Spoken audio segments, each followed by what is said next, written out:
El Departamento de Prensa de Radio Universidad de Chile presenta Radiopolis, un espacio único para explorar las propuestas culturales de nuestra ciudad. Radiopolis es una urbe sonora que nos invita a conectar con los creadores y sus fascinantes obras. Acompáñanos junto a la periodista Catalina Araya en este viaje por la riqueza cultural que nos rodea. Muy buenas tardes a todas y todos los auditores que nos escuchan y nos sintonizan por el 102.5 FM, también a través de nuestra señal online en radio.uchile.cl y también, por supuesto, y desde ya hace algunas semanas a través de nuestra señal de YouTube, ¿no? Donde pueden revisar también los capítulos anteriores, algunas sesiones que hemos hecho desde la icónica Sala Máster con varios artistas que nos han acompañado. Tenemos una sesión bien bonita ahí con Gonzalo Yáñez, también con los hermanos Iravaca. Estuvimos conversando la semana pasada también con Julio Oces, periodista y biógrafo de los prisioneros a raíz de los 35 años del disco Corazones, así que los invitamos allá a revisar todo el archivo y el material que ya tenemos subido y cargado en nuestro canal de YouTube. Les damos la bienvenida en este martes 3 de junio al primer capítulo de nuestro Radiopolis de este nuevo mes. Hoy día vamos a estar con dos entrevistas muy pero muy interesantes. Primero vamos a conversar con José Alfredo Fuentes, el Pollo Fuentes, ¿no? Esta icónica voz y rostro no solamente de la televisión, sino también ahí de el movimiento de la nueva ola a raíz del concierto que va a celebrar los 60 años de la revista Ritmo muy pronto en el Teatro Caupolicán. Y después nos va a acompañar Marcelo Contreras con una nueva edición de Bitácora Sonora, que es este espacio que estrenamos ya hace un mes con Marcelo, periodista y crítico musical, para poder conocer todas las novedades que están sucediendo en la industria musical. Así que ahora, para poder calentar motores para nuestra conversación con el Pollo Fuentes, los vamos a dejar con un clásico de clásicos, y esto es Te Perdí, precisamente de José Alfredo Fuentes.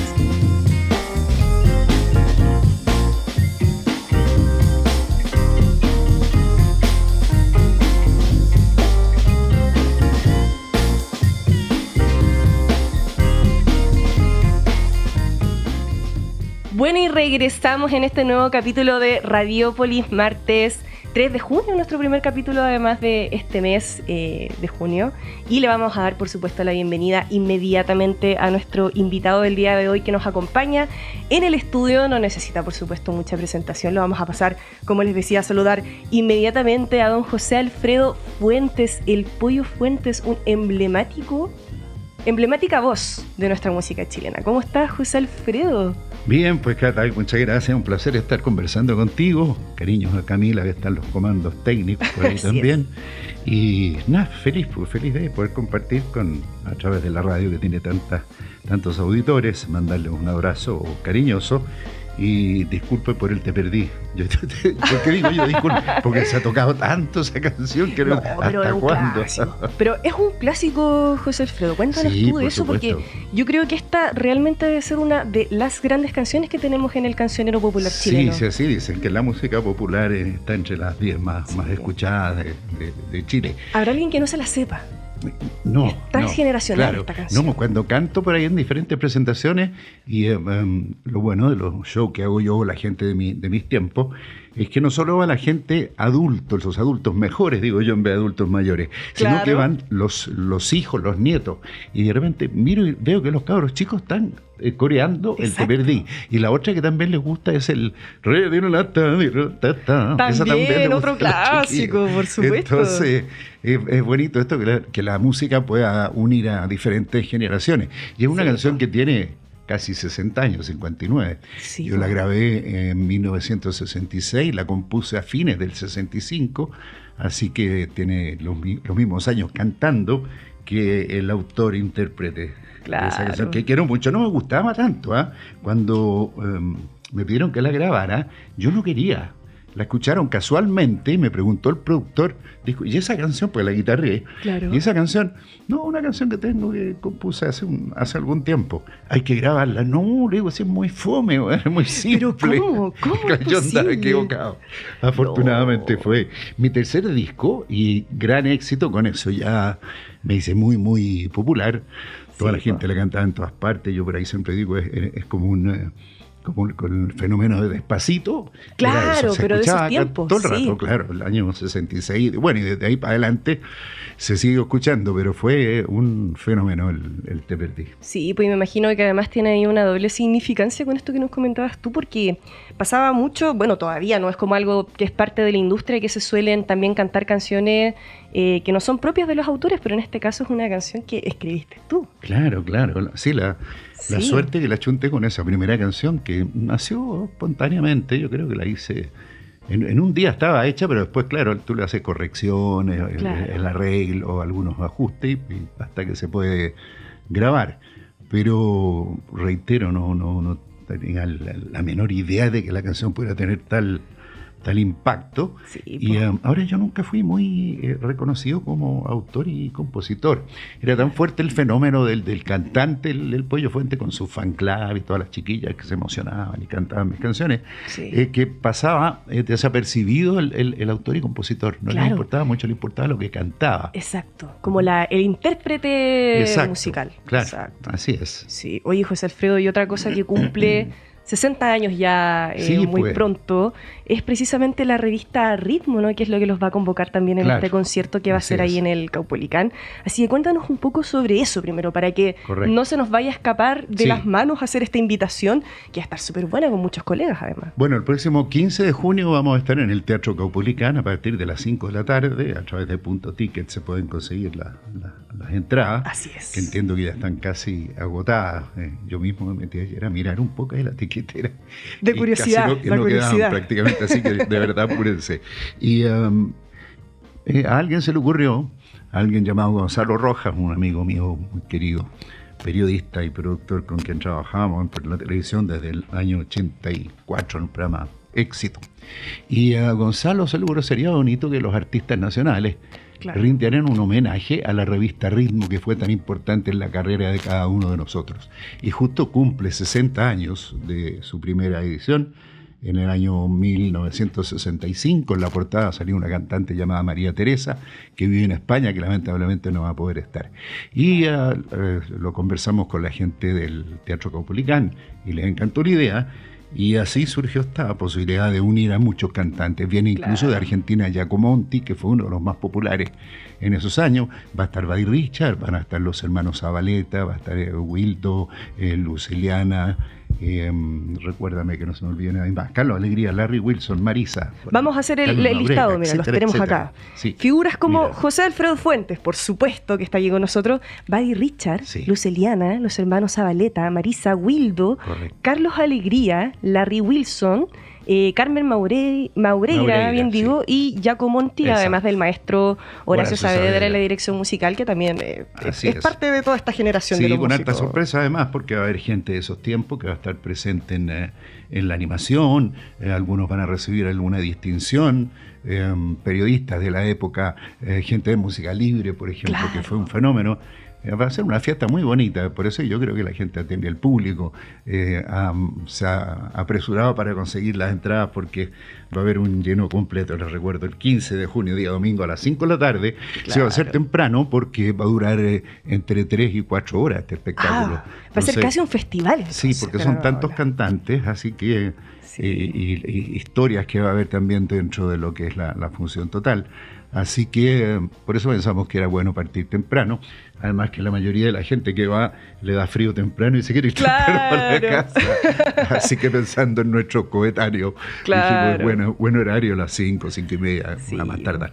No, pero es que además yo creo que por lo que conversábamos antes, José Alfredo, que probablemente también va a ser un concierto bastante transgeneracional. Nosotros los comentábamos, por ejemplo, acá en la radio con algunos colegas, compañeros que estaban interesados en poder asistir a esta función, que precisamente nos decían, no, yo quiero comprar las entradas para llevar a mi mamá, yo voy a ir con mi abuelita, con mi tía. Entonces, sí, yo creo que va a ser un encuentro también de varias generaciones en ese espacio. El fenómeno de la nueva ola. Exacto. Es que junta a la familia, porque fue tan fuerte el impacto de la música de los 60, con partió el 59 con Peter Rock, que fue el primero que comandó esta nueva ola, y después vinieron los Ramblers y Larry Wilson y Gloria Benavides y tantos más. Y esto ha trascendido en el tiempo porque los chiquillos, los que tienen hoy día, no sé, 50 años, 40 años, escuchaban a sus mamás que cantaban estas canciones y que ponían la radio para escuchar precisamente los temas de la nueva ola. Y eso lo comunicaron también a sus nietos. Claro. Entonces, tal como tú dices, la gente va en familia. No va solamente una señora con el marido, no. Además van sus hijos, su nuera, su yerno.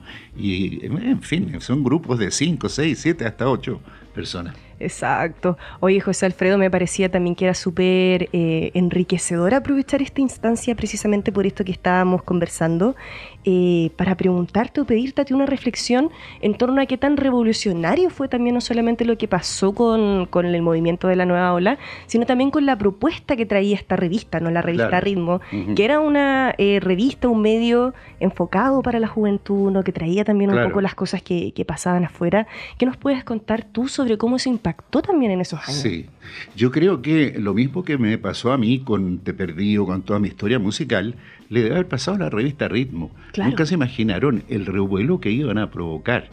Creo que la revista salía los días martes y la gente tempranito, los jóvenes esperaban en el kiosco para comprar la revista, que fue un Exacto. fenómeno de ventas. Entiendo que hasta el día de hoy debe ser la revista más vendida de ese corte musical y juvenil. De colección, además. Además de colección. Yo tengo Sí. la colección completa, la ¡Ah, compré. Hay un amigo maravilloso! mío que la tenía y se la compré para tenerla ahí y bien. mostrársela a mis nietos para que me crean también. Y, Claro, el tesoro y el exacto, testimonio, además. claro. Y además contaba la revista Ritmo con este grupo de jóvenes. Yo no existía todavía musicalmente, yo partí el 66. Ajá. Y ya estaba todos los que te decía anteriormente de los cantantes conocidos. Entonces tenía un batallón ahí de músicos excelentes, Claro. de buenos compositores, de buenos cantantes con estilos diferentes. Sí, po. Y ahí nacieron muchísimos ídolos como Luis Dima, Buddy Richard, en fin, que provocaban el tumulto y el cariño de la gente. Y además, por supuesto, con las figuras internacionales que tenían tanto éxito como Sandro, Salvatore Adamo, Sí. Hervé Vilar, el mismo Giacomonti que viene. Entonces se conformó una revista con una base muy sólida y muy bien dirigida por María Pilar Larraín, que en paz descanse, Sí. quien fue la creadora de esta revista, el motor de ella, ¿no? Claro. Aparte de Luz María Vargas, que fue la directora posterior a ella, con Alex Fiori, con Manolo Lalqueaga, tanta gente más que hicieron de esta revista la número 1. Exacto.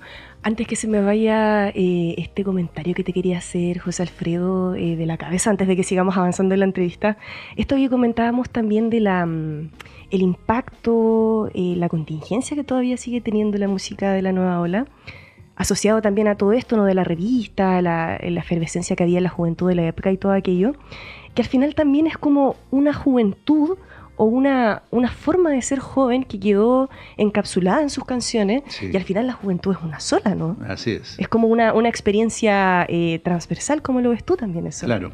Bueno, era aparte una juventud bastante tranquila, muy sencilla, muy... No quiero ocupar la palabra simple, porque podría sonar feo, pero no se complicaban la vida tanto. Querían escuchar, eran románticos, les gustaba Claro. bailar. Existía en ese tiempo la vida de barrios. Que Exacto. tú sabías quién vivía al lado tuyo, sabías quién vivía al frente tuyo. Y salíamos a la calle a juntarnos, a jugar pichanga de eterna. Yo llegaba al colegio a las 5:30, 6 de la tarde y jugaba hacia las tareas primero, me acuerdo. Claro, Después me iba rapidito. a la calle a jugar hasta las 8, hasta que salían las mamás. Véntrate, chiquillo, y miércale. Porque Y ya era la hora de... claro. Sí, po. Y, por ejemplo, para el Año Nuevo, tú te dabas los abrazos en tu casa y después salías a abrazarte con los vecinos. Exacto. Entonces, sí. toda una cosa muy familiar. Por eso te digo, la cosa sencilla, las cosas simples de la vida hicieron que la música también tuviera una trascendencia. Porque cada una de estas canciones te trae algún recuerdo que tú viviste y que fue importante para ti en ese momento. Exacto. Tu primer pololo, o el chiquillo que te gustaba, que vivía a lo mejor al frente o 2 cuadras más allá, y estaban tocando justo La Pera Madura de Sergio Nostroza, o Sí. Al pasar esa edad de los hermanos Zabaleta. Entonces esta música cobró una importancia muy fuerte porque quedó impregnada en cada una de la gente que vivimos y compartimos en esos tiempos. Exacto, José Alfredo, y tú nos mencionabas ahí esta experiencia también de tu juventud, de cómo la viviste tú. Yo tengo entendido que tú partiste tu relación o tu carrera con la música en algunos grupos folclóricos, también en tu etapa escolar, pero cuéntanos tú un poco más desde el lado biográfico quizás o desde la anécdota, ¿cómo relatarías tú tu relación con la música y lo que te llevó en el fondo a decir, ya, esto es lo que yo voy a hacer? Porque hasta el día de hoy no es una decisión simple decir, yo me voy a dedicar a la música con todos los riesgos que esto conlleva. Claro, y es lo que me costó para que me dieran permiso en la casa también. Además, cuéntanos sobre eso, me imagino que igual, porque tú eras muy joven, además. Bueno, yo cantaba desde chiquitito, tuve 2 hermanos que ya no están conmigo, lamentablemente, Vilma e Iván, bastante mayores que yo, de 12 y 13 años de diferencia. Claro. Y mi hermana le gustaba mucho la música y tenía en ese tiempo, se llama pick-up o tocadisco, donde tú ponías unos discos 45, que eran unos discos chiquititos, lo ponías en una barrita, iban bajando de a uno. Entonces tú podías seleccionar 5 y se iban programando, entre comillas, solos. Y ella escuchaba mucho a Frank Sinatra, Elvis Presley, todos los cantantes importantes de esa época, los Cuatro Haces, los Platters y Lucho Gatica en español. Wow. Y a mí, lo de inglés, claro, la champurreaba un poco, te hablo de los 6 años. Pero las de Lucho Gatica me las aprendía. Y mi hermana se dio cuenta que yo cantaba afinadito, cantaba bien. Había un talento. Claro, y que ella agarraba su pick-up y el primero que se ponía al lado era Alfredito, que yo era Alfredito en ese tiempo, no era el Pollo. Y mi hermana se fijó en esto y empezó a compartir harta música conmigo y me llevaba a ver películas musicales al cine. Íbamos al teatro también a ver actores importantísimos de esa época. Por ejemplo, los hermanos Diochel, Américo Vargas, Puri Durante, los mayorcitos van a entender de quién estoy hablando.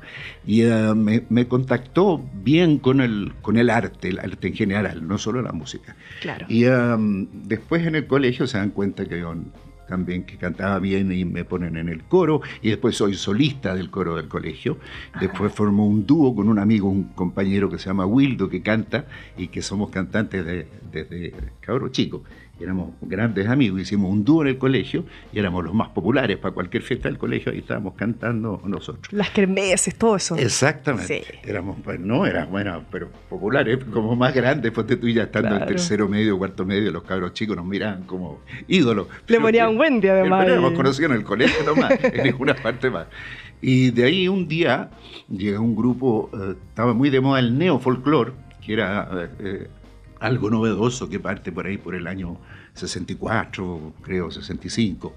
Y hubo un grupo que se llama Los del Sendero, y se les fue el solista, y estaban justos para grabar. Un sello los había invitado a grabar una canción que se llamaba Cura de mi Pueblo. Y bueno, empezaron a buscar a alguien que reemplazara al solista. Claro. Y alguien les dice a estos chiquillos que en los hermanos Maristas había un cabro que le decían el Chico Fuentes, ya no era Alfredito, ya era el Chico Fuentes en ese tiempo. Iba evolucionando la... Exacto, claro. Ya venía el Pollo. Y llegan a escucharme estos cabros y les encantó. Y me pidieron al tiro si quería grabar este disco Cura mi Pueblo, y por supuesto, más bien un sueño poder grabar. Sí, y grabamos esta canción y fue un gran éxito. La tocaban constantemente en la radio, y nosotros participábamos en programas más de corte folclórico en las radios de ese tiempo, la Portales, la Cooperativa, la Agricultura, que tenían estudios como teatro. La Cooperativa especialmente tenía uno bastante grande. Y ahí cantábamos, ahí pude conocer a Violeta Parra, porque dentro de los shows nos ponían como en una oficina a esperar nuestro turno, y de repente le decían, viene Violeta, entonces nosotros nos asomábamos, porque siempre venía bien resguardada con 2 o 3 personas más, pero la mirábamos pasar, esterizar los pelos, mira, estamos cantando en el mismo lugar donde está cantando Violeta Parra. Y varios grupos lograron relacionarse un poco más con Violeta. No pude darle la mano nunca a Violeta. Claro. Era un cabro chico que estaba metido ahí con otro grupo en un camarín, y no teníamos la oportunidad de verla y estar al lado de ella. En ese momento, ¿cuántos años tenía? Yo tenía 17. Jovencito, po. 17 años, claro. Y antes la mayoría era a los 21, recordemos. Sí, además, además, claro. Y después, bueno, estuve con los del Sendero desde octubre o septiembre del 65 hasta marzo del 66. Y ahí les digo que me están ofreciendo la posibilidad de cantar solo, así que a lo mejor sería bueno que buscaran otro solista, porque yo quería seguir esta carrera de cantante. Y no dedicarme solo al folclore, sino cantar a nivel internacional. Y ahí vino la prueba de fuego cuando le dije a mi mamá, porque ahí yo tenía un profe en el colegio que era compositor. Y fuimos a un festival interescolar muy grande de muchos colegios con una canción de él. Llegó a buscarme a mi clase este profe que no me hacía clase a mí, otros cursos. Pero ahí alguien le dijo del Chico Fuentes también. Claro, se corría la voz. Arriagada, claro. Ajá. Y Gustavo Arriagada me fue a buscar a la clase. Tocó la puerta y le dijo al profe jefe que tenía, ¿quién es Alfredo Fuentes? Y yo me asusté, dije, que acá me mandé. Me van a retar a inspectoría, inmediatamente. Te asusté, tú que es un profe al que lo conoce a buscarte. No, me dijo, quiero que me acompañes al piano, sé que cantas muy bien, me han contado, quiero mostrarte una canción, a ver qué te parece. Y si vamos a un festival, que el festival organizado por los padres franceses de la Alameda, los Sagrados Corazones, y eran, pero muchos colegios. Bueno, le canté la canción, a él le encantó, fuimos al festival, lo ganamos finalmente. Y de ahí, este profe me pide que le grabe varias canciones más en un cassette para llevarlo a un sello discográfico y ver la posibilidad de que los artistas ya de nombre, alguno quiera grabar estas canciones de él. Se las muestra el productor fonográfico, el querido Antonio Contreras, que tampoco está. Y yo siempre converso, me da risa, que es un poco risa y un poco de pena, que siempre tengo que decir en paz descanse por cada uno de los que voy nombrando. Claro. Ha pasado tanto tiempo. Y Antonio en paz descanse también. Bueno, él escuchó las canciones y le dijo al profe, mire, más que las canciones están buenas, pero más que las canciones me gusta el que las canta. Tráigalo a él y grabamos con él. Tiene que ser esta la voz. Esta, claro, fíjate, le llamó la atención.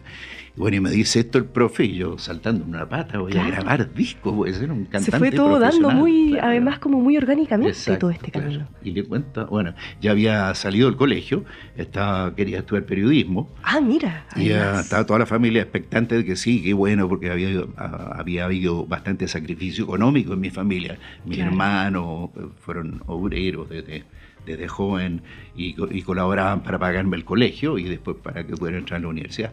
Y cuando yo le digo a mi mamá, quiero dedicarme a cantar, me están ofreciendo de un sello discográfico grabar. Y mi mamá me dice, ¿está ahí más, Ramón? Y no me dice, ¿y de qué vaya a vivir? ¿Cómo se te ocurre? Estás a punto de entrar a la universidad y me decís que querís cantar. Y me dice que no, y mi hermano mayor también se opone, solamente mi hermana era la que quería que yo cantara. Finalmente un cura del colegio, para hacer el cuento más corto, que seguía mi carrera artística, habló con mi mamá, y mi mamá, como era bien católica, le hizo caso al cura y le dijo que pruebe por un año. Tiene 17, déjelo un permiso, un añito, y después ingresa a la universidad y sigue su estudio. Así que me dieron permiso por un año. Y ya fue para toda la vida. 60 ya llevo canturreando, que nunca me imaginé que iba a durar tanto también en esto. Pero así fue la historia. Mira, lo más bonito, Cata, que se fueron dando los pasos como solo. Claro, muy orgánico todo. Sí, yo siempre imaginaba, mi padre murió muy joven, a los 48, yo tenía 8. Muy joven, sí. Y yo decía, es mi papá el que me está llevando por estos caminos. Claro. Porque pasaron justo las cosas precisas en el tiempo exacto que tenían que pasar. Estabas en el momento, en el lugar en el que tenías que estar. Claro. Los del Sendero me ponen pollo de un día que yo llegué tarde a un ensayo, estaba lloviendo, llegué bien mojado, entumido frío, abrí la puerta y uno de los muchachos, Moncho Silva, que también fue hombre de radio, me dijo, weón, parecía un pollo. De ahí para adelante ya desapareció el Chico Fuente. Y todo lo anterior. Claro. Pero te gusta el pollo Fuente. Fue re bueno. Cariño, lo que te decía, que se iban marcando los pasos. Fue muy importante. Si yo hubiese tenido representante artístico, una compañía que me manejara, no lo habría hecho tan bien como estas casualidades, entre comillas, de la vida que me ponen pollo. Era mucho más fácil hablar del Pollo Fuentes que de José Alfredo Fuentes. Y, exactamente. Como te digo, todo se fue dando solito. Además, la tercera canción que grabé fue Te Perdí, no fue ni la primera ni la segunda, que funcionaron muy bien, Pero si yo parto con Te perdí, ¿cómo la saco otra después mejor? Sí, pues es verdad. Claro, si tú partís con una, estás obligado a pegar más fuerte con la segunda y con la tercera. Sí, pues para no ser one hit de wonder. Menor a mayor. Claro. Y resultó muy bien, así como te digo, agradecido de la vida, de Dios, de mi viejo, de mi familia y por supuesto del público que ha sido tan noble conmigo, tan cariñoso, porque despertó una inquietud increíble lo que yo hacía.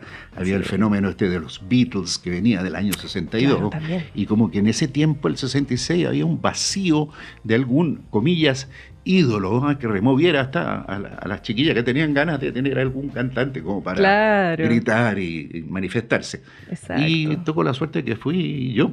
Y después, bueno, la vida que me ha premiado también con la oportunidad de hacer otro camino paralelo que fue la televisión, con el programa de éxito, con el Venga Conmigo. Exacto, tan icónico además, José Alfredo. Claro. Así que bien, no me puedo quejar.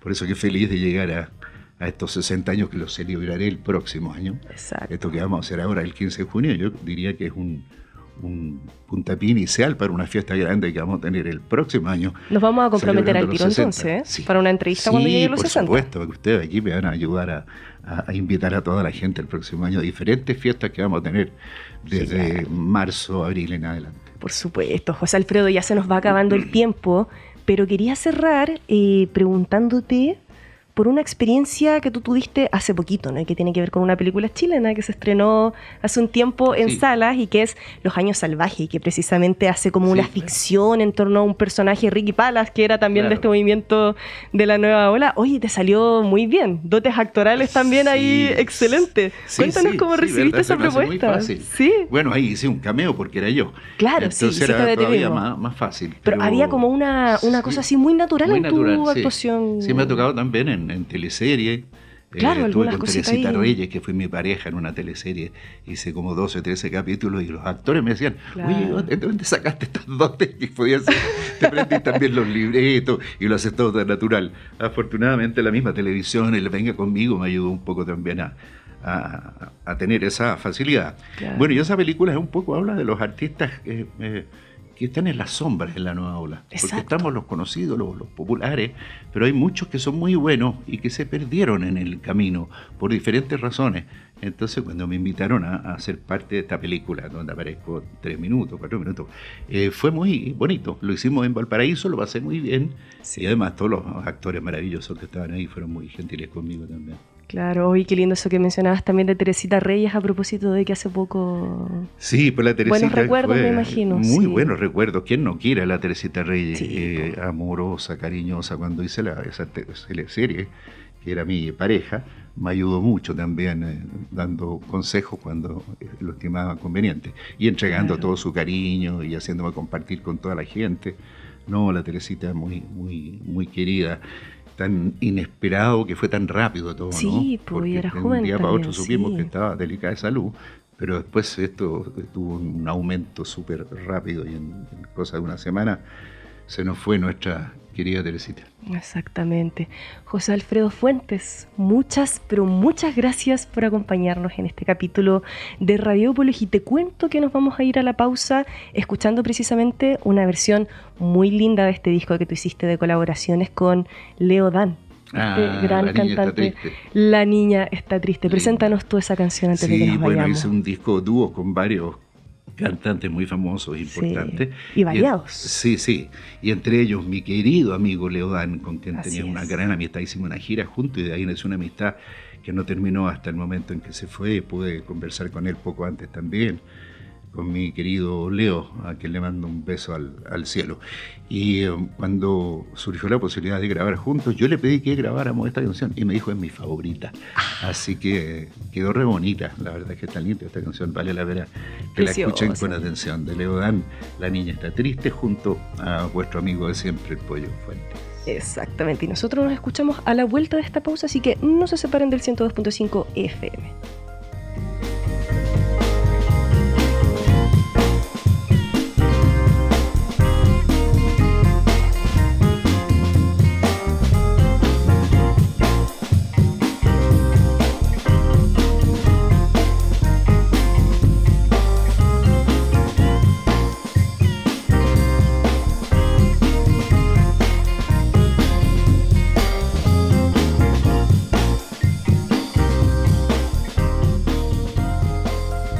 volvemos al Radiópolis después de esta entretenidísima entrevista que tuvimos ahí con Pollo Fuentes, ¿no? Esta gran e icónica voz de la nueva ola que ya nos hizo la invitación para que puedan comprar las últimas entradas que iban quedando para este concierto de los 60 años de la revista Ritmo en el Caupolicán.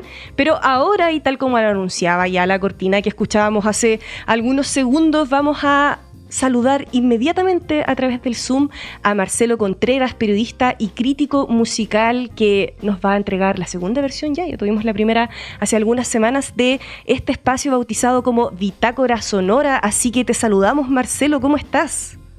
Muy bien y siempre encantado por la invitación, gracias. Buenísimo, Marcelo. Oye, lo estuvimos conversando nosotros esto antes en la previa, cuando nos estábamos ahí poniendo de acuerdo para ver qué cositas íbamos a incluir y no, que mayo fue un mes bastante movido, hubo ahí hartos lanzamientos, tú estuviste haciendo varias columnas con tus críticas musicales, pero partamos por algo local, ¿no? Y que es bastante interesante, que es reciente, que pasó hace poquito y que tiene que ver con este lanzamiento en vinilo de los demos de La Voz de los 80. Cuéntanos tú un poco también por la importancia en el fondo de contar con estos documentos históricos, porque uno dice, bueno, son demos de canciones que uno ya conoce, pero también siempre tiene ahí como algo de riqueza en un ejercicio que además tú lo comparabas, por ejemplo, con el proceso creativo de un disco como Nevermind de Bollocks de los Sex Pistols, por ejemplo. Sí, fíjate que un dato aparte, precisamente lo que tú mencionas de los Sex Pistols, uno cuando escucha el Nevermind de Bollocks lo encuentra un disco tan potente, tan fresco, tan directo, tan a la quijada, pero la verdad que fue un disco que trabajaron muchísimo, mucho. El debut de los Sex Pistols de espontaneidad no tiene mucho, la verdad que ellos deben haber estado por lo menos un año y medio antes armando esas canciones, y lo que vimos, el resultado de ese disco es un trabajo muy detallado para hacer una banda punk. Entonces, con Los Prisioneros pasó exactamente lo mismo. Fíjate que lo que fue la producción de La Voz de los 80, de ese primer cassette que ellos hicieron, la verdad que tuvo por lo menos una gestación de un par de años. Entre 1983 y 1984 ellos grabaron en varias ocasiones, y eso está muy bien relatado en el fantástico libro de Alejandro Tapia, que ahora recomendadísimo, sí. Súper recomendable el libro de Alejandro, para mi gusto, dentro de los mejores libros, si no el mejor que hemos tenido de música chilena en largo tiempo. Entonces ahí se detalla respecto de que Los Prisioneros trabajaron muchísimo esas primeras canciones, o sea, de verdad que fue un proceso bien detallista, y en este caso yo sé que puede ser un poco odioso, en realidad ahí los aplausos principales se los lleva Jorge González, porque él era el tipo que empujaba no solamente las composiciones, sino que también el trabajo en el estudio. Hay suficiente material para saber de que a veces Claudio Narea, por ejemplo, no era particularmente entusiasta de ir siempre al estudio, claro. o de repente parece que los pololeos los distraían harto a Los Prisioneros, y Jorge González era el tipo que estaba más encima de todo esto. El que era más Mateo en el fondo en este trío. ¿Más qué, perdón? El más Mateo de estos tres. Claro, sí, totalmente. Súper. O sea, yo creo que el tipo que realmente le interesaba la música en sí, claro, era González. Yo no quiero desmerecer los intereses que hayan tenido también Tapia y Narea, pero lo de Tapia, por ejemplo, también ya tenemos suficiente información como para saber que lo de él él quería ser un rockero, que tenía una banda, y ese era su norte, pero González era realmente el cerebro compositivo de la banda, del grupo, y se nota en este disco en el sentido de que él ya tenía las canciones bastante definidas, bastante claras. Uno nota hay algunos temas, por ejemplo, La Voz de los 80 tiene algunos cambios en algunos versos, pero son muy mínimos. En general las estructuras ya estaban, e incluso hay material en este disco que te adelanta un poquitito lo que ellos hicieron ya después a partir de Pateando Piedras, que es un disco donde Los Prisioneros se pegan un salto súper grande en términos estilísticos, porque se introducen en el mundo de los sintetizadores, muy influenciados, sobre todo González, por supuesto, nuevamente, en este caso por lo que hacía Depeche Mode. Sí. El primer disco de Los Prisioneros es como los Clash un poco, aunque esa comparación a mí nunca me ha convencido del todo, aunque los Clash son una influencia notoria en Los Prisioneros. El segundo es Depeche Mode también. Claro. Y otras bandas, por supuesto, no solamente, hay actos de New Order también por ahí. Entonces, lo interesante, yo creo que para los amantes de Los Prisioneros, para quienes nos gusta la banda de San Miguel, es ver este trabajo desde una perspectiva arqueológica, pero también hay algo que me parece interesante, que tiene que ver con que están las canciones que no quedaron finalmente. Claro. Y la verdad que ninguna de las canciones que no quedaron me parece que en realidad merecían clasificar. Son canciones que me parece que son súper adolescentes, muy de una etapa muy escolar,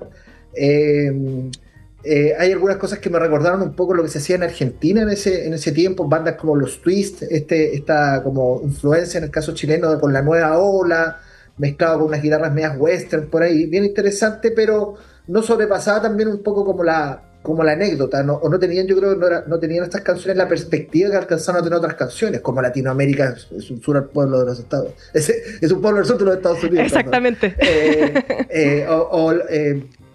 No necesitamos banderas, que ya son declaraciones. De principio, sí. Claro, de principio. Entonces estas son más cuánto vale el show, por ejemplo, unas canciones que creo que son más débiles y me parece que en ese sentido también te dejan claro una vez más de que el corte final que tuvo el disco, de las canciones que están ahí, todas se justifican plenamente y estas otras quizás yo creo que habrían sido un poquito de relleno. Así que es un disco súper interesante como para ver cómo era esta etapa primitiva de Los Prisioneros, siendo tipos que ni siquiera tenían 20 años, y ver la explosividad que tenían en términos creativos y sobre todo, por supuesto, bajo la batuta de Jorge González. Yo debo decir que creo que estoy seguro que ese disco en manos de cualquier otro guitarrista y baterista habría mejorado muchísimo más en términos de ejecución, pero por otro lado Los Prisioneros son ellos tres, no se puede desconocer esa química que existía entre ellos. No eran la mejor banda de la tierra en ese minuto tocando en vivo, por cierto, y batallaban con los instrumentos un poco y no tenían los mejores instrumentos tampoco, pero definitivamente la química estaba entre ellos tres, eso está más que claro y ahí está la gracia también de Los Prisioneros. Sí, bueno, esa es parte de la mística de cuando hablamos del trío San Miguelino, Marcelo, y eso que tú decías también respecto a lo interesante que resulta ver estas etapas primitivas o poder observar o escuchar con mayor detenimiento los demos. Me recuerda en el caso de González también que hay una compilación de demos de Jorge González ya solista que también es muy célebre y yo muchas veces hago el ejercicio de escuchar las canciones y me dan ganas de escucharlas en el demo. O sea que también ahí hay una como un sentido propio también dentro de este concepto de poder compartir los demos en general, ¿no? Sí, y además que tiene que... Mira, ahora se discute harto esto, si es interesante o no de que veamos todos estos behind the camera de alguna manera. Claro. Por ejemplo, en el cine hay gente que no le gusta, realizadores, directores, que por ejemplo dicen, no, en el fondo es como están mostrando todos los trucos también. Pero quizás en la música la experiencia pueda ser distinta. Yo creo que es un caso a caso también. Claro. Yo recuerdo al lateado enormemente escuchando, por ejemplo, algunos demos de The Cure. Ajá. Que eran como increíblemente primitivas. Así que yo decía, vaya, increíble cómo después esto se transformaron en estas suertes de sinfonías por capas que tiene The Cure. Por eso que yo creo que depende mucho de el contexto, la calidad de las grabaciones, qué te representan de lo que después finalmente conocimos como la canción terminada. Pero un caso a caso. Hay cosas que creo que se justifican y otras que preferiría no haber escuchado mejor como hicieron los demás. Es verdad, pero yo pienso, por ejemplo, no sé, pues en el caso de Los Prisioneros, del mismo Jorge González, que es una historia o una biografía que nosotros ya conocemos con algunas luces y sombras, etcétera, que también se transmite un poco como parte de esa historia. Por ejemplo, yo recuerdo un demo de los de Jorge de esta canción que se llama Nada y que es una interpretación así, o el de Estas Mañanas, por ejemplo, que tiene como una cuestión, una cosa como más pasional, que uno dice, wow, algo estaba pasando en ese momento, ¿no? Sí, absolutamente. Bueno, esa es la gracia también de los que puedan estar a favor de los demos, poder ver también cómo evolucionan las canciones, cómo cambian, a veces son otros artefactos y terminan siendo una representación completamente distinta en el corte final. Pero si tuviéramos que recomendarlo, ¿no? Obviamente recomendamos los demos de La Voz de los 80, absolutamente. Sí, pues para los coleccionistas ya está disponible también en disquerías por si quieren su versión vinilo, así que ahí también atentos para que se puedan acercar a las distintas disquerías. Bueno, siguen sobreviviendo, yo creo, las disquerías en Santiago, está la tienda nacional, así que ahí hay harto mercado para revisar. Sí. Yo fíjate que ahora compré unos vinilos de regalo ahí en el centro, ahí en la calle San Antonio, en una galería. Ah, buenísimo. Pleno centro. Pleno centro. Y buenos precios, bastante más convenientes que los que puedan haber de Plaza Italia hacia arriba. Sí, pues es verdad. Es cosa poner el buscador de Google nomás. Yo puse el buscador, yo vivo en el centro de Santiago y puse el buscador y me salió esta disquería súper buena. Me sorprendió, la verdad, que tenía muchísimo material, muchísimo vinilo, súper amable. Un disco por ahí tenía un detallito, pedí que lo cambiaran, me lo cambiaron de inmediato sin ningún problema. Buenísimo. Así que fantástico. Sí, pues se me olvida siempre el nombre, pero recomiendo una que está en Providencia frente al Lion. Hay una por ahí que también es muy buena, tiene harta variedad también en CD, así que no, también es muy recomendable. Buenos precios. pero hay que ir a comprar con casco, ¿no? Eso te voy a preguntar, porque a veces... Ah, claro, sí. No, pero ahí, ojo, ojito, hay que ir siempre ahí precavidos. Oye, Marcelo, ¿te parece si nos pegamos el salto? Seguimos acá en la tecla clásica, por supuesto, pero ahora nos vamos ahí al mundillo anglosajón y te voy a preguntar ahora por otro de los discos que tú incluías en tus columnas, que es Spark de Mad, ¿no? Que es esta gran banda también estadounidense. Cuéntanos tú un poco sobre esta nueva placa y cómo podemos entender también la magnitud que tuvo este grupo y quizás dónde podemos ir rastreando o encontrando algunas de las influencias que ellos sembraron en otros grupos. Oye, Sparks es una banda realmente extraordinaria, o sea, sí, de esos grupos que tú dices... Si realmente la influencia de una banda se puede medir por un artista, por las millones de copias vendidas o por quienes los citan, si se trata de citas, Sparks están jugando en la primera división porque tienen fans. A propósito que hablábamos al comienzo de los Sex Pistols, miembros de ellos eran fanáticos de Sparks, claro. Duran, Depeche Mode, por cierto, también, son Björk, Morrissey, claro. Los Smith también por añadidura. Son todos fans de Sparks, que es un dúo californiano que tiene más de 50 años de actividad discográfica. Sí, muy prolíficos además, ¿o no? Claro, el disco que vamos a comentar ahora se llama Mad, es su 27º disco. Ellos debutaron en 1974, aunque en realidad tienen otro disco por ahí anterior, pero cuando realmente la rompen es a partir del 74. Claro. Fíjate que ellos, por ejemplo, estuvieron en transmisiones de televisión, de programas famosos en vivo de esa época, y hay una anécdota porque porque esto es un dúo de hermanos, que son Ron y Russell Mile, y tienen unos looks súper característicos los dos. Ron es un tipo de peinado hacia atrás con un bigotito, así que tiene características un poco hitlerianas. Angostito, bien angostito. Claro, y por otro lado su hermano es el cantante, es mucho más expresivo, histriónico, y cuando ellos tocaron en un programa de televisión en 1974 lo estaba viendo John Lennon, y John Lennon, dice la leyenda, tocó el teléfono y llamó a Ringo Starr y le dijo: pone la tele en este minuto porque hay un grupo donde está tocando Hitler y el hermano y el cantante le dice como Mark Bolan, así, pero más histriónico. Y efectivamente, claro, el cantante se parecía en esa época a Mark Bolan, el héroe del glam rock de aquella época. Pero lo de Sparks es una música... A ver, los técnicos paralelos, una manera de sacársela fácil. Sí, yo te diría que es como una especie de Queen al comienzo, pero estoy hablando de esos primeros años, una cosa como Queen, por la cosa operática quizás, pero con un elemento pop mucho más fresco, no la pesadez que tenía Queen a través de la guitarra y ese histrionismo tan marcado, pero tiene esa cosa cantarina, operática, sobre todo por la voz, que es una voz muy aguda en esos primeros discos, Pero me quiero, para no alargarme porque podríamos estar hablando harto rato de Sparks. Sí, cuando son estas bandas, sí. En Mad realmente es un disco, para mi gusto, está dentro de lo mejor de este año. Definitivamente está dentro de lo mejor del año. La música es súper entretenida, te eleva, te energiza, tiene un humor muy particular o observaciones sociales que son bien divertidas. Por ejemplo, la segunda canción me encanta porque alude a la gente que ocupa, un personaje que ocupa estas mochilas súper famosas, las Jansport.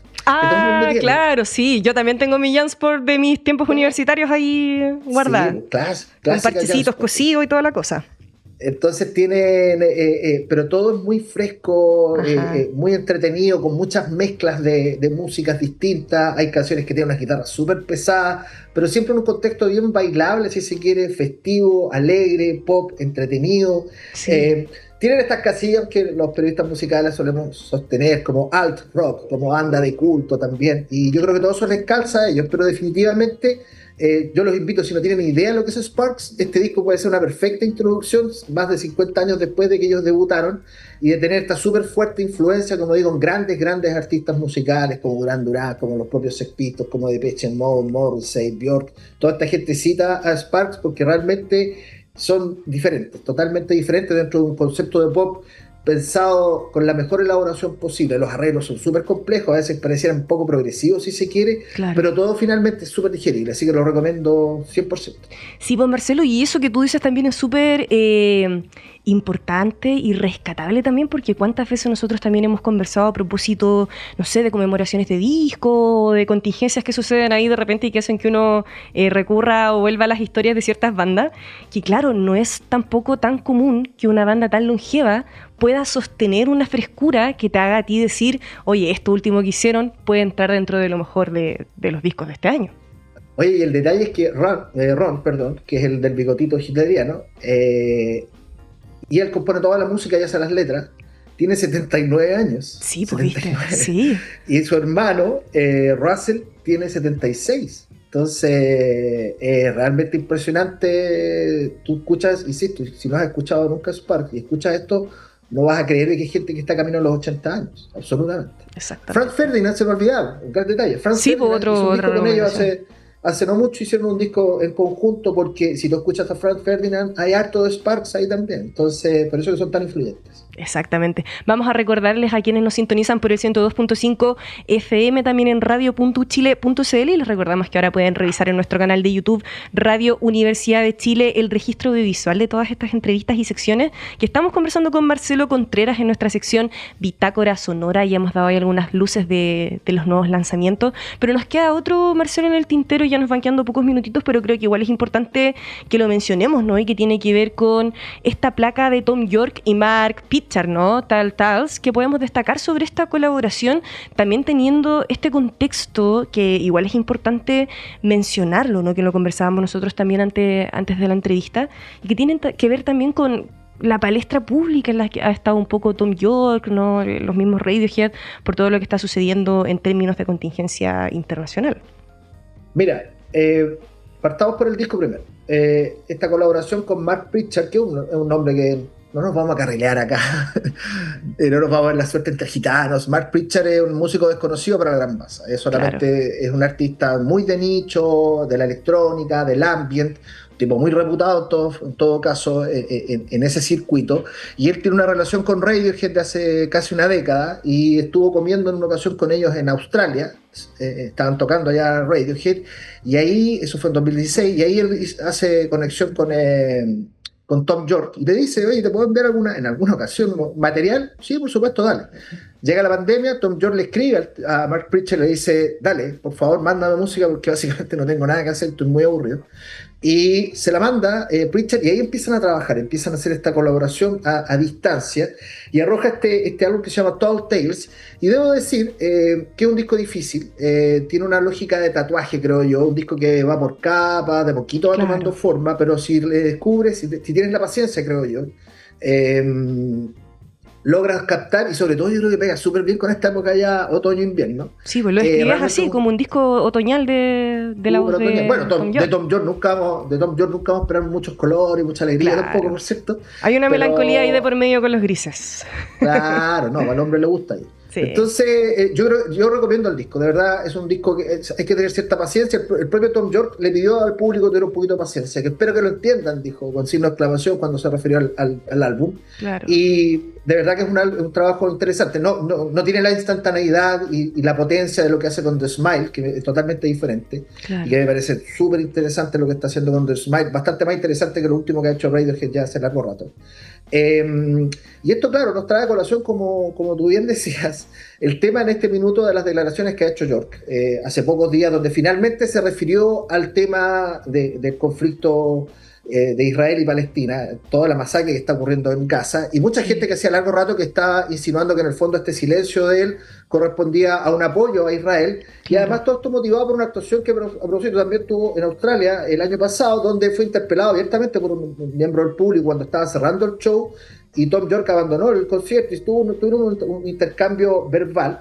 Y Yorke ahora se refiere a estas declaraciones donde dijo cosas que me parecieron bastante sensatas por lo demás, como que no era la instancia para ponerse a discutir sobre la situación de Gaza en un concierto musical, ¿no? Claro. No era la instancia tampoco, y que por otro lado el silencio de él no obedecía precisamente a hacer un explícito que estuviera apoyando a lo que está haciendo Israel. Él dejó bien en claro que la lectura que tiene sobre Netanyahu y las brutalidades que están ocurriendo en este minuto en Gaza, y que no hay discusión en torno a eso, también hizo alcances sobre Hamas, porque no hay que olvidar que también la guerra comienza por un ataque que provoca Hamas. Claro. Pero por supuesto que jamás podría justificar lo que está sucediendo, la matanza de civiles que está sucediendo ahí. Pero por otro lado hay un tema que a mí me pareció muy interesante de parte de Thom Yorke, y tiene que ver ya con un problema que tenemos hoy en día como sociedad a escala global, que tiene que ver con esta mirada del nosotros y ellos. Yo acá, o mi gente, y tú estás en el otro lado y desde la trinchera, y nos atacamos y no dialogamos en el fondo, sino que permanentemente simplemente es una ida y vuelta de golpes, de ataques, que no buscan un razonamiento y una capacidad para argumentar y para discutir y para tratar de sacar una conclusión o eventuales soluciones a los problemas que podemos enfrentar como sociedad. Estamos sometidos en esta lógica de trincheras que es bien lamentable, y él también explicaba, insisto, en esta declaración larga pero bastante bien pensada, creo yo, sobre esta situación que no nos ayuda en nada. O sea, finalmente cuando tratamos de llevar a estos minimalismos, estos reduccionismos entre buenos y malos, la verdad que la historia no funciona de esa manera. O sea, el mundo está constituido más por grises que por blancos y negros. Así que, por supuesto que hay gente que salió a decir que era tibio lo que está diciendo Thom Yorke, que en el fondo estaban esperando que dijera quizás alguna palabrota y luego decir Netanyahu. Claro. Y la verdad que me pareció bastante apropiado para un hombre que tiene la edad que tiene ya también. Creo que tiene la madurez suficiente y el carrete que tiene, y comprender de que todo esto no lo vas a zanjar a través de redes sociales también. Y él lo dijo, que esto le había traído consecuencias en su salud mental por lo demás, porque claro, se ha llevado... Los haters le han dado durísimo a Thom Yorke, y es lo esperable también en esta época. Hay que asumir también de que en redes sociales cualquier manifestación que tenga, y sobre todo gente que está en una posición tan abierta y tan expuesta como los artistas, que de los que además siempre se está esperando que tengan opiniones de todo, que es un tema que podríamos discutir en otra ocasión. Pero me pareció interesante y válido que Thom Yorke saliera finalmente a decir algo sobre esta situación, que lo venían atacando hace largo rato. O sea, tú le preguntas a amigos de repente y te van a decir, no, Thom Yorke está medio facho o es facho. Sí, sionista, bueno, también claro, sí. Es un reduccionismo muy rápido, muy inmediato, pero también hay que decirle que Johnny Greenwood, su compañero en Radiohead y en The Smile también, está casado con una israelita. Claro, sí. Y es una mujer que tiene una posición bastante cercana al sionismo, si no es sionista. Entonces, también por ahí se le puede dar. Y la banda ha seguido actuando, y recordemos que Roger Waters, que siempre sale básicamente a todo el mundo a eleccionar. Bueno, esto es todo lo contrario. Ahí estamos en el caso opuesto de la... Exacto, sí, pero el tema es también, bueno, yo creo que es un debate interesante. Los artistas, tenemos que estar esperando siempre que los artistas tengan opiniones políticas o opiniones de todo, están capacitados y validados por el hecho de tener una exposición mediática a hablar de lo que se les dé la regalada gana. Claro. No lo sé. Hay cosas que hay que discutir, pero eso es lo difícil hoy en día, de tener debate. Tenemos trinchera, pero debate no tenemos. Sí, exactamente, Marcelo. Lamentablemente se nos acabó el tiempo, se nos van a quedar ahí en el tintero. A propósito de lo que estábamos conversando, una columna muy buena que tú publicaste hace poquito que está bautizada como Artistas y Todología. La vamos a recomendar para que la busquen ahí en latercera.com y quieren todo gratis, que también es una reflexión ahí relacionada a la importancia de reactivar nuestra vida nocturna, relacionada a festivales, también a lo que sucedió con el fenómeno de Lady Gaga en Brasil. Pero ¿te parece si lo dejamos pendiente para nuestra próxima columna? Son temas que creo que tienen cierta atemporalidad y que podemos discutir, no están pendientes de la noticia, así que lo podemos abordar encantado. Por supuesto, Marcelo. Oye, te agradecemos nuevamente por acompañarnos esta semana. Creo que quedaron ahí muy bien puntualizadas las recomendaciones, sobre todo en el caso de Sparks. Ya saben todos, si no los conocen, Marcelo les recomienda directamente que vayan a este disco Mad, que ya está disponible en las plataformas. Sí, absolutamente disponible y maravilloso álbum, muy entretenido, lo van a disfrutar. Buenísimo. Marcelo Contreras, periodista, escritor también y crítico musical, muchas gracias por acompañarnos nuevamente con esta columna de Bitácora Sonora. Gracias a ustedes. Y nosotros nos escuchamos en un próximo capítulo de Radiopolis, como siempre, los días martes a partir de las 17 horas en el 102.5 FM y en radio.uchile.cl. Que estén muy bien.